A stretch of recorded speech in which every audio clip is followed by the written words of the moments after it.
And we're going to get right into the session, and we're going to be doing a deep dive into gamification tonight and how you can use it in your business. If you have any questions, please feel free to write them in the box, and we're going to move into how we can use gamification in a marketing system. And we're going to talk about this in the context of a traditional marketing system of USP, of upsells and cross-sells, of list building, and of partnering, as well as educational marketing and direct response. And we're not going to talk so much about partnering, mainly because it's not necessarily a fit, but we're going to be talking about just about everything else when we get into this gamification deep dive. And the first thing that we really want to do in terms of thinking about gamification is that we really want to start thinking about how we can make the rewards meaningful. And over and above everything else, gamification is just a strategy. It's an engagement strategy. And it's a strategy where we're getting people to get involved and stay involved with our brand.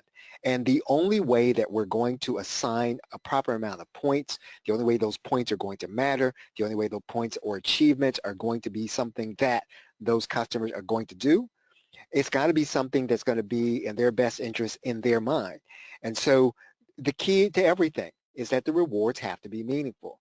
And you'll see this sometimes when people are running Facebook groups. And sometimes the rewards in terms of gamification, in general, they're not tangible. In other words, sometimes the rewards for people are just being able to look good. Sometimes the reward is being able to be helpful or to be seen as helpful. And you see that people will be motivated to do things that they would not ordinarily do. And sometimes they'll do that at the request of the person running the group. And gamification is the same way. And really, all we're really doing with gamification is we're formalizing the process, we're assigning a tangible sense to it by giving people points, and then we're giving those points an end, or we're giving those points some kind of incentive so that people want to earn those points in order to get it. That's what we really want to do. We want to make it so that the people are looking past the points to get the incentive. So they're doing the activity, yes, to get the points. They're undertaking whatever it is you're asking them to do, yes, to get the points, yes, to get the ranks, yes, to get the achievements, but really they want the incentive. And in this case, when we're talking about gamification, we're typically talking about going beyond looking good. So these are going to be for the people who are not going to be satisfied by being exalted in front of the group or being lifted in front of the group. They really do want something tangible, and they'll do more than what they're asked to do in a group, in a setting. And when you think about gamification in this way, the platform is going to be incidental. And you can use whatever platform you want. One of the easier platforms to use if you have a WordPress site is going to be GamerPress. But you can do what we're talking about without GamerPress. So GamerPress is just an easy way of being able to execute all of these things and to give people points for incentives. But really, when you understand how to make their incentives meaningful, then the platform doesn't really matter as much. And the points have to lead to something that your customer really wants to have. They'll then go through the competition in order to get them. They'll compete with other people or they'll compete with themselves. In some cases, you're going to run gamification so that the other people won't know what everyone else is doing in order to get the points. In other cases, you're going to have a leaderboard, but those things don't really matter as much as long as what's on the end of it, the incentive, is what the customer really does want. And I call these people customers because in most cases you're going to be doing gamification as part of your business, but they don't have to be customers. They could be people who are sponsors or contributors. However you want to look at it, you can get people engaged if people want what's at the end at the incentive. And if you're running a niche-based information marketing business or a niche-based information business, you got to be thinking of relevant things to your niche. So yes, you're going to have people involved in sometimes a community or in a course, or they're going to be inside of a group, or they're going to be associated with your brand. You have got to be able to think in terms of incentives that are directly related to what it is that you sell, because we want to be able to tie this to be able to get more profit. And so yes, you can probably come up with incentives. There are people who will incentivize by giving people the opportunity to get a laptop or an iPhone or something like that. And yes, those things work. They'll get people engaged, but they may not necessarily bring the right people and get the right people engaged. And ultimately, we don't need to have everybody engaged. We need to have a lot of the right people engaged.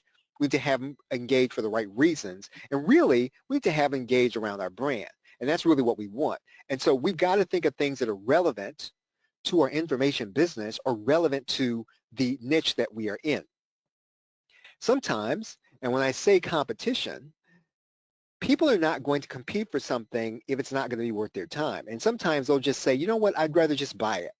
And they might buy it from you or they might buy it from someone else, but they're not going to compete for something if they don't feel like going through this process is going to be worth their time. And that's where you've got to really kind of design this with a little bit of skill. And sometimes you're going to have to design it with some trial and error because some people are going to bypass it because it's not worth the effort. Because if you think about it, some people just have the money to make a problem go away.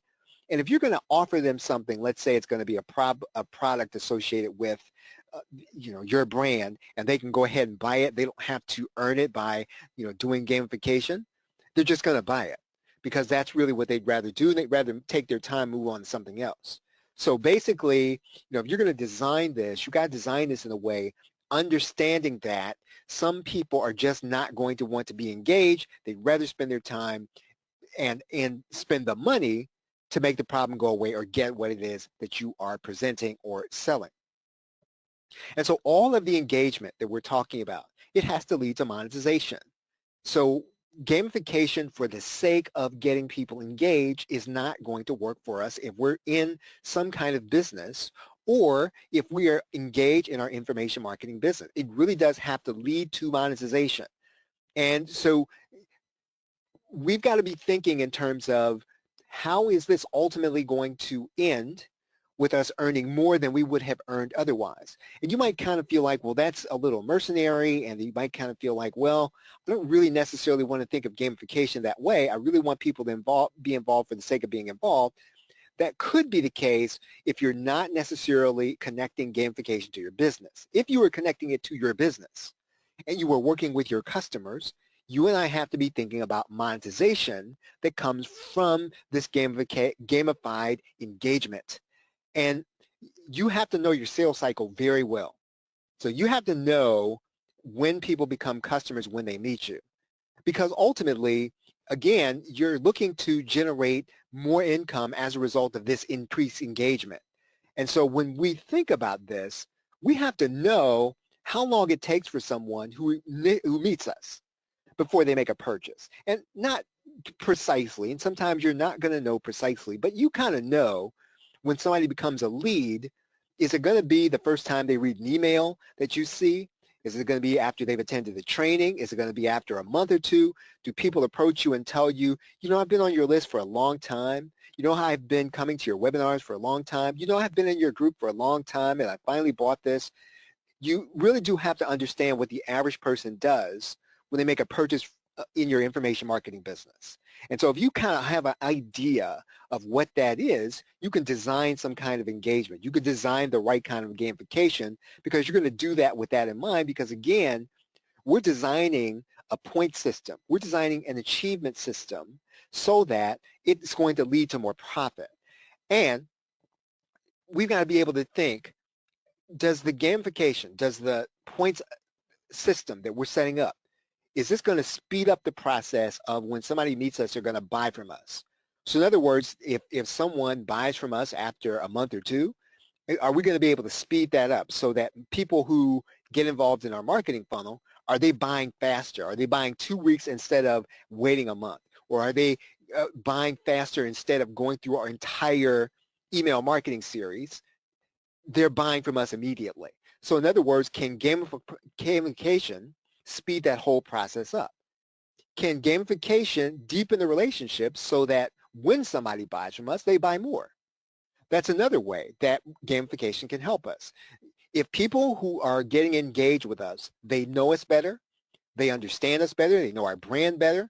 So are you designing gamification so that they have more of a level of trust, so that instead of just buying a front-end product, they buy more. Maybe they buy a front-end and an upsell. Maybe they buy 2 upsells. Maybe they buy a front-end product and they buy something else later because of the trust level that we've been able to build with them by them being engaged with our brand longer in gamification. Is gamification going to keep people involved with our brand long enough so that they come back more often?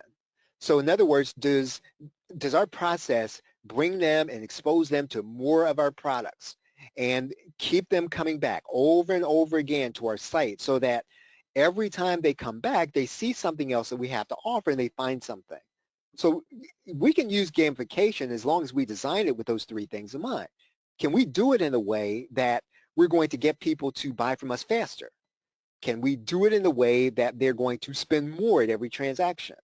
Can we do it in a way so that they buy from us more often? And certainly, if we can do all 3 of these things at the same time, we're going to be able to use gamification in a way that will help us to generate more profit as a result of us having it involved in our business.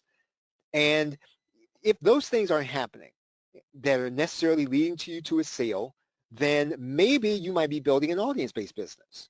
So maybe you're using gamification so that you're deepening a relationship with your audience and that this audience is becoming a reliable audience, and you're using that audience in a way so that you're giving that audience what they want. And then what you're doing then is you are giving a sponsor access to that audience. And audience business models, you see them.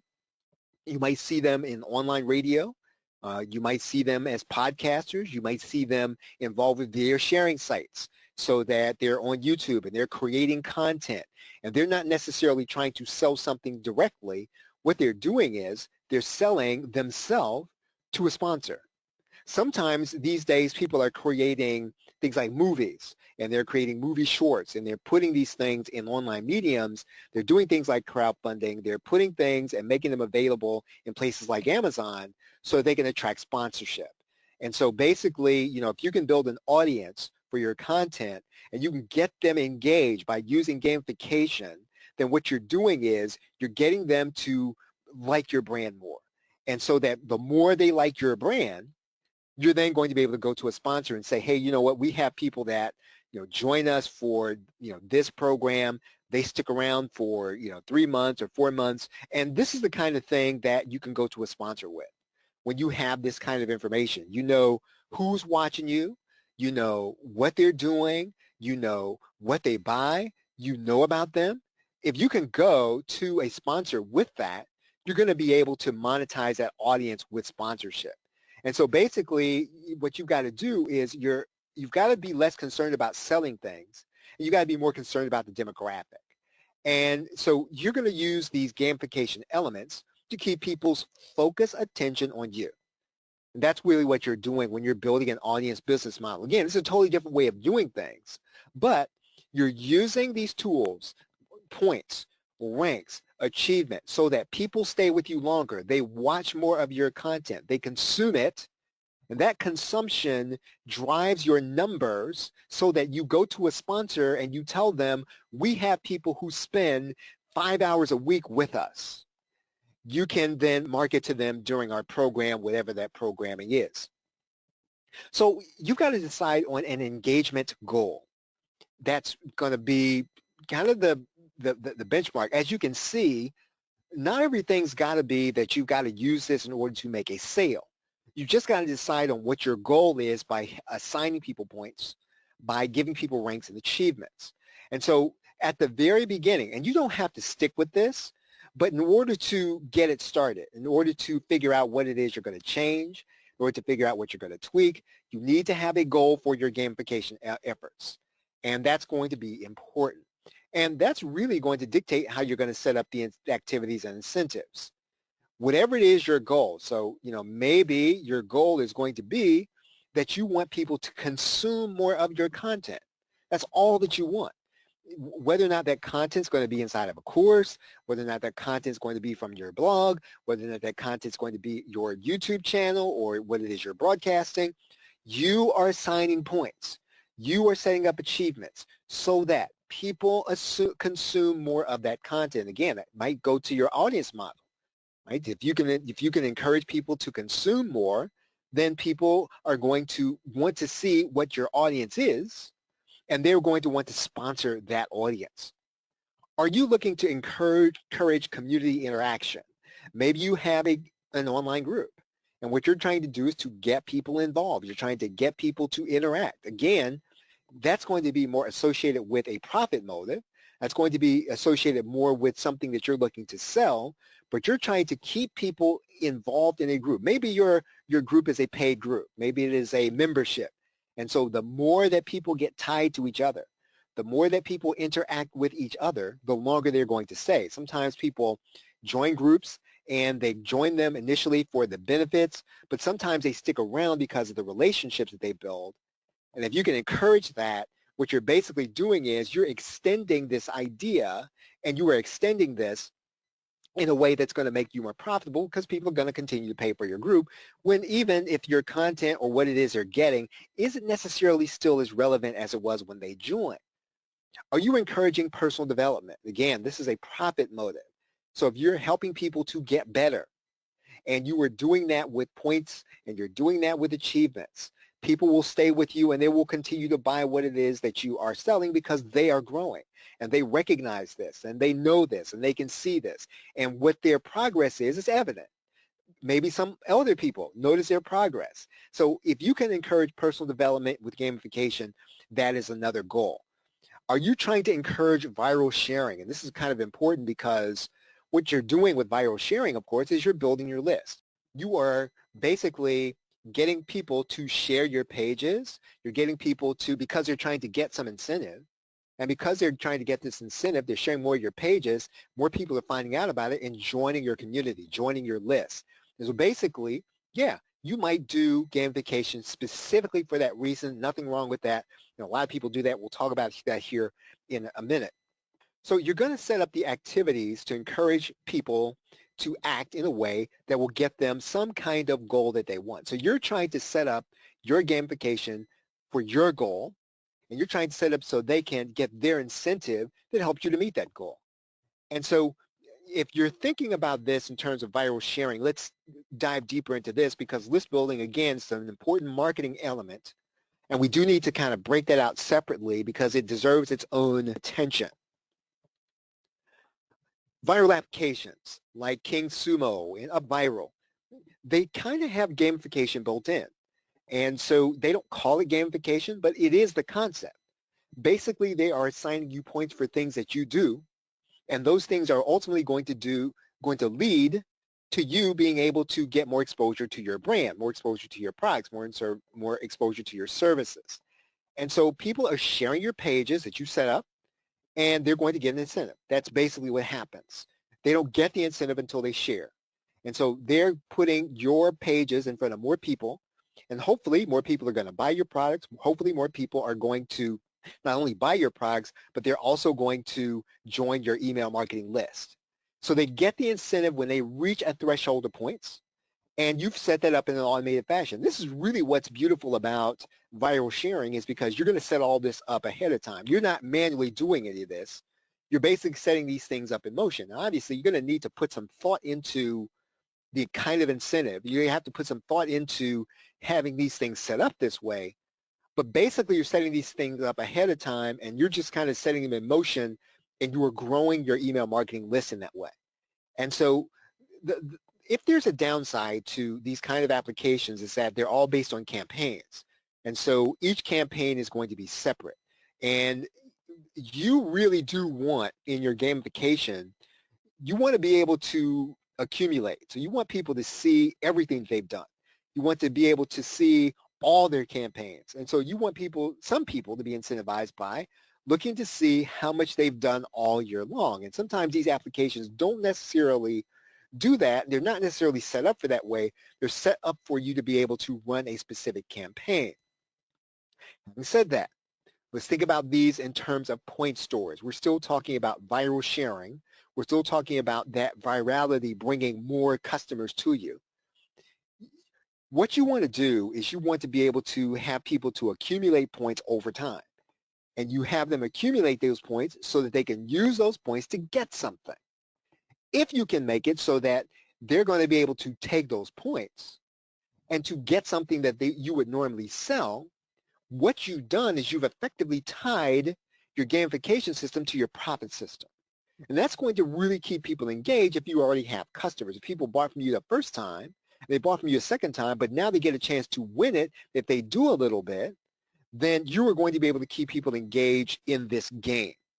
And so this does take skill, and it takes some thought, and it's going to take some trial and error if you're going to be using a viral app in order to see this come to pass.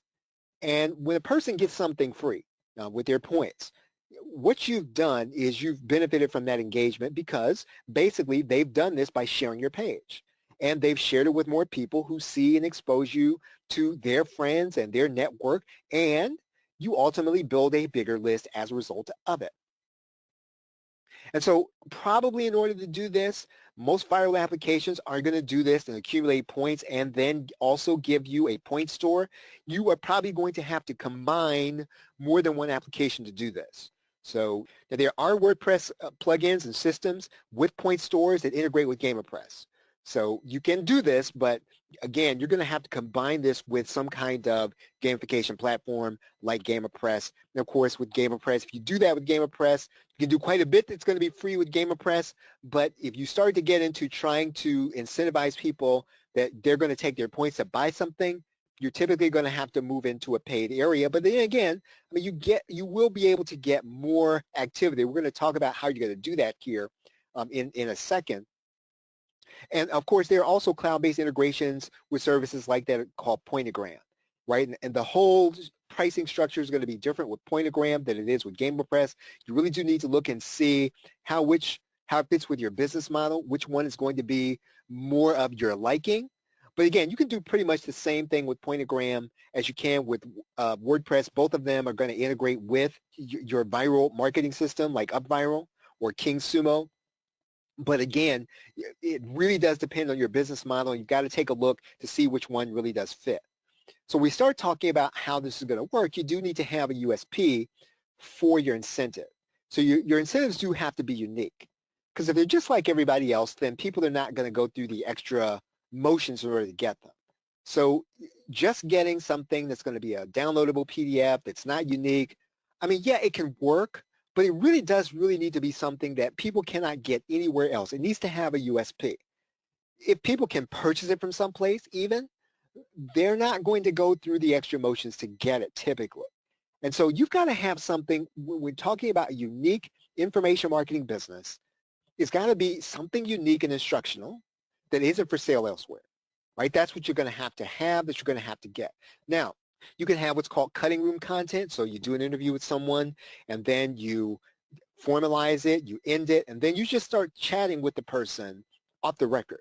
Sometimes that content can be as valuable as the actual interview that you did. So sometimes getting that cutting room content from an interview that you did and offering that to people as an incentive, that's going to work with people because they really do want to see what was talked about. Sometimes you might be able to discuss something that's a little more casual, and they want to really meet the people that you're interviewing. So if you create interviews as part of what you create in terms of giving people content, giving people products to buy, then those interviews can be enhanced by having discussion with the person after the interview and then giving people opportunity to be in on that conversation. So when you're recording, try to think that, well, I might use this as cutting room content also, right? And sometimes that may be a little difficult because during an interview, you want people to be at their ease. And if they know somebody's going to be listening, even to the off-the-record stuff, they're going to say different things. But still, I mean, you're kind of in this in order to monetize. And so that might be the trade-off that you might make in order to have something you're going to be able to use in terms of your gamification system. So whatever you're doing, it can't be like anything else elsewhere. That's really the key. Otherwise, it's just not going to work as well. It'll work. People will do the gaming in order to get it. It's just not going to work as well as it could if it's not unique. Let's talk about upselling and cross-selling here for a second. And what we're talking about here are those cases where you are going to go that extra mile and you're going to give people the opportunity to use their points to buy something. And maybe it's going to be something that you already sell. Now, when you do that, right, so let's say that you do that with WooCommerce and GamePress or some other system, then what you really do want to do is you want to have something on that thank you page where they can buy the direct upsell to that. So whatever the upgrade is, you need to be upselling people on that page. And typically you're going to already have that just as part of your marketing system. But if you don't necessarily have it, you can't necessarily place them, you can't juxtapose them so that when the person sees that offer and they buy it with their points, that they see an upsell. If you can do that, certainly do that. If you can't do that, make sure it's going to be on the thank you page so that they basically see another offer that will be directly tied to the one they're buying with their points, that they're going to be able to upgrade that offer.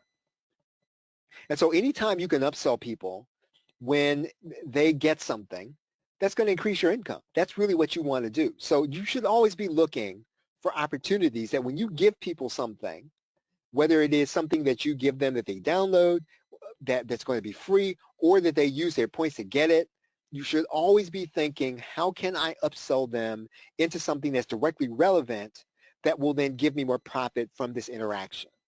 And that's going to, if you can think that way, you're going to be able to generate more income with everything that you do. I do want to talk about educational marketing also. And educational marketing is always trust building. So anytime that you are pulling somebody into a course, what you're doing is you're building trust with that individual. Anytime that you are training someone for free, you are building trust. Anytime you are doing, let's say, a YouTube video and you're making it available on YouTube and you're making it available on YouTube for free, you're building trust. Now, gamification, on the other hand, is engagement strategy. So educational marketing is for trust. Gamification is engagement. And so you've got to be able to combine the two in order to make them profitable. And basically what you're trying to do is you're trying to get people into your content and get them to consume it. And so you get people to consume wherever your content is. If it's in a course, if it is something that you're doing for free, if you can get people into consuming it, then you will then get that person deeper into being able to trust you more, the more that they get a chance to hear and see what it is that you think and see what it is that you do. And so you may not have, right, everybody completing, a challenge to be awarded the incentive, right? That may not always happen. Sometimes what you can do is you can turn it into a sweepstakes or a speed challenge. In other words, the first person that finishes this, right? So, you have somebody that came through a free training and you're saying, hey, if you do what it takes to finish this, and I know that you finished this, I'm going to give you an incentive. You may not be able to want to give everybody the incentive, but sometimes you can give some of the people an incentive and you can do some kind of sweepstakes in order to limit the number of prizes that you're going to award. What you basically want is that you want to move more people into what it is that you've set up, right? So that's basically what you're trying to do. Let's talk about direct response. And if whatever you're doing is going to be unique, right? We assume that your incentive is going to be unique. It's got to be the psychological triggers that make them do it with a little more speed or do it with a little more urgency. And so, yeah, you're going to make sure that people know that whatever it is that you're offering, your incentive, it's not going to go to everybody, right? Even if they do finish it, even if they do go through it, one of the things you can do is you can say that only 5 people are going to get it or only 10 people are going to get it, limiting the number so that people then have a little more urgency about it. So again, people are not going to do this without some level of urgency unless you make them urgent. And so you can do that by adding in and saying to people, and it's called scarcity. You're basically saying not everybody's going to get this even if they do finish the steps. Every gamification campaign also should have a time limit. That's urgency. So in other words, you can't just do this all next year and then come back and expect to win the prize. That's not going to the way this thing's going to work. You're going to have to do it within a time period. So again, making sure that you use these direct response elements as psychological triggers so that people understand that, yes, there's an incentive here. I just can't do it when I want. I can't do it how fast I want. And so these elements are going to serve toward getting people off the fence. So sometimes they'll wait until the last minute, but no, they're not going to wait till the last minute if you enforce this on them, right? And that's really what you're going to do. You're going to tell them, well, hey, you know what? You don't have forever to do this. You don't have forever to make up your mind. I do want to talk about this. It's really outside the bounds of a marketing system, but it is an important part of this whole process of gamification. And that is really, if you can do this, right, you can, if you can add a community component to what it is you're doing, then gamification is really going to work for you on steroids. So what's an online community? You want to have some kind of place where people can gather around your brand. And so basically, they're gathering around the principles that you talk about, that you espouse, that you're teaching in your products and in your workshops. So whatever you're doing as an information marketer, building some kind of community where you can execute gamification is going to be vital to keeping people engaged. And what we're talking about right now is not so much engaging people with individual products or individual giveaways or individual campaigns. We're talking about being engaged with the brand. That's really what we want to do by building some kind of online community. And so people come to this community. However you run it is not so much the issue as what it is you're trying to do. You want people to be focused on your principles, whatever they are, your core principles, that the discussion, that the interaction, they're really taking place around the things that you talk about, the things that you teach. And so you might have several layers, right, until somebody becomes part of it. But what you're trying to do is you're trying to bring people through various points of entry, but regardless of how they come in, you're trying to get them all on one page. It's got to be your page of your brand. And so there's no other reason to have a community and to get people engaged and not engage around your brand. Again, we're not doing this just to have a happy place. That's not the idea here. We're building this happy place so that people are happy to buy. And so you only have a finite amount of energy. And so you cannot continue to give without monetizing. And so one of the ways that you're able to give continuously is to make sure that you're monetizing continually. I want to close by talking about adding people to this community. And you might want to auto-add people to this kind of community. Again, if we're talking about gamification, a lot of this does have to be automated. And so this may or may not necessarily mean that you're going to use a social media group, although some people do. And so you might want to choose some kind of community that's going to be tied to where you're doing gamification. And let's see, if you're doing it on WordPress, you could do it in BuddyPress, you could do it in BBPress.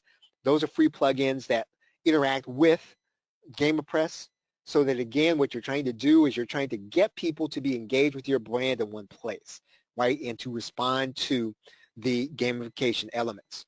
And you can always use Zapier and Integrately to combine the two. I think when you're using WordPress, there's something called Automator you can use in order to bring these two things together. Regardless, you've got to try to do as much of this automated as you can. What you want to focus on in terms of your interaction is responding to people, seeing to it that they get the points that they are assigned, if that's how you're going to do it. And so, yeah, this is going to affect where you build the community. And so you want to start thinking about, how am I going to build this all in one place? What applications am I going to use that are going to integrate together? And this is a case where you don't necessarily want to get an all-in-one, because what you want to be able to do, if you got to switch something out, you want to be able to switch it out. So you're going to have a lot of moving parts in order to do this right. And that might seem complicated. You might be tempted, well, I just want to get one thing that does everything. I'm going to say you want to avoid that, because you probably want to have things that you can switch out if something else does a better job of it in order to become part of your system. And you just want to have people focused on the brand and not so much on the platform. It can't be about the platform. It's got to be about the brand. It's got to be about the incentives you're offering. And so that's really what you're doing with the community. You're building around the brand, and you are offering incentives in order for people to stay engaged. And so, yes, you're going to have different pieces at different times, and different pieces are going to do a better job than other pieces. You want to focus and make sure that those pieces are always going to be based on the necessity. So you want to just be auto-adding at the very beginning of building your community if you're going to do that. So try to automate as much of that part of the process as you can. Finally, you do need to have some kind of content schedule. And so you want people to engage around their content. And so think about how you want to deliver content into the community if you're, again, trying to keep people engaged with the brand. And so you need to be involved. So if you're going to build an online community, you don't have to have a community. It's a good thing to do. But if you're going to have one, even if that post that you do on a regular basis doesn't necessarily get the engagement that other things do if you're inside of a social media group, be regular, be dependable. Always, if your post comes on Friday, make sure it's always going to come on Friday. And so typically, whatever you're doing, especially inside of your online community, you probably need to be in there on a daily basis. Right now, when I say commit to a Friday, you want to have, let's say, Friday to be a certain kind of post you do every Friday. But you should be involved in your community every day, again, if you're going to be adding gamification elements to it. And so, again, what you're basically trying to do is keep people engaged with the brand, right? And so you don't want to be responding to people outside of a schedule. You don't want to be doing things outside of the way you normally do them. You're trying to get people to come to you, again, in a way that's going to be profitable to them and profitable for you. And the only way you can do that is to automate as much as you can and to put things on a schedule. And of course, and if there's some kind of support request, you've got to encourage people not to interact there inside of your group, and you want people to hit you with those questions on your support desk. Okay, are there any questions? Any questions?